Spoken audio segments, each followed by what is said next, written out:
दोस्तों देखो, डीआरडीओ ने एलसीए तेजस विमान के लिए स्वदेशी एकीकृत जीवन रक्षक प्रणाली का ऊंचाई पर, बहुत ज़्यादा ऊंचाई पर सफलतापूर्वक परीक्षण किया। इसी बारे में समझते हैं। चलिए समझते हैं। देखो, डीआरडीओ यानी कि रक्षा अनुसंधान एवं विकास संगठन के तहत बेंगलोर में जो स्थित है, रक्षा जैव इंजीनियरिंग और इलेक्ट्रोमेडिकल प्रयोगशाला ने दोनों ने मिलकर 4 मार्च 2025 को एलसीए तेजस विमान के लिए स्वदेशी on board oxygen generating system यानी कि OBOGS आधारित एकीकृत जीवन समर्थन प्रणाली यानी कि ILSS का उच्च ऊंचाई पर सफलतापूर्वक परीक्षण किया है। अब यहाँ पर OBOGS आधारित ILSS एक जो है अत्याधुनिक प्रणाली है, जिसे उड़ान के दौरान पायलटों के लिए सांस लेने योग्य ऑक्सीजन उत्पन्न करने और विनियमित करने के लिए डिज़ाइन किया गया है। यह प्रणाली पारंपरिक तरल ऑक्सीजन सिलेंडर आधारित प्रणालियों की आवश्यकता को समाप्त करती है, जिससे अधिक दक्षता और सुरक्षा मिलती है। ILSS का हिंदुस्तान एरोनॉटिक्स लिमिटेड यानी कि HAL और एरोनॉटिकल डेवलपमेंट एजेंसी यानी कि ADA द्वारा विकसित LCA प्रोटोटाइप व्हीकल 3 विमान पर कठोर परीक्षण किया गया। इस प्रणाली का परीक्षण समुद्र तल से 50,000 फीट की ऊंचाई और उच्च जी युद्धाभ्यास सहित चरम स्थितियों में किया गया था, ताकि यह सुनिश्चित किया जा सके कि इसका प्रदर्शन कड़े एरोमेडिकल मानकों को पूरा करता है या नहीं। परीक्षणों में ऑक्सीजन सांद्रता, मांग श्वास और विभिन्न उड़ान चरणों के दौरान 100% ऑक्सीजन की उपलब्धता जैसे महत्वपूर्ण मापदंडों का मूल्यांकन किया गया।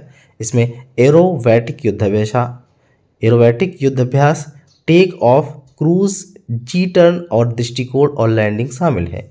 इन परीक्षणों के दौरान सिस्टम का प्रदर्शन सफल माना गया, जिसमें प्रमुख उड़ान चरणों के दौरान एंटी-जी वाल्व और ब्रीथिंग ऑक्सीजन सिस्टम यानी कि BOS जैसे घटकों के पूर्ण कार्यात्मक परीक्षण के लिए सभी निर्दिष्ट पैरामीटर पूरे किए गए। Centre for military air वर्थनेस and certification यानी CEMILAC से मंजूरी के साथ ILSS ने अपनी विश्वसनीयता और दक्षता साबित कर दी है। ILSS में 10 लाइन रिप्लेसेबल यूनिट्स को एकीकृत किया गया है, जिसमें low pressure breathing regulator, POS, emergency oxygen system, oxygen sensor और एंटी-जी वाल्व शामिल है। ये घटक वास्तविक समय में ऑक्सीजन उत्पादन सुनिश्चित करने के लिए साथ काम करते हैं, जिससे उड़ान के दौरान पायलट की सहनशक्ति और परिचालन प्रभावशीलता में वृद्धि होती है। L&T द्वारा विकास सह उत्पादन भागीदार के रूप में निर्मित यह प्रणाली DRDO और भारतीय रक्षा उद्योगों के बीच उल्लेखनीय सहयोग को दर्शाती है। उल्लेखनीय रूप से ILSS में 90% स्वदेशी सामग्री है, जो एरोस्पेस प्रौद्योगिकी में भारत की बढ़ती आत्मनिर्भरता को दर्शाती है।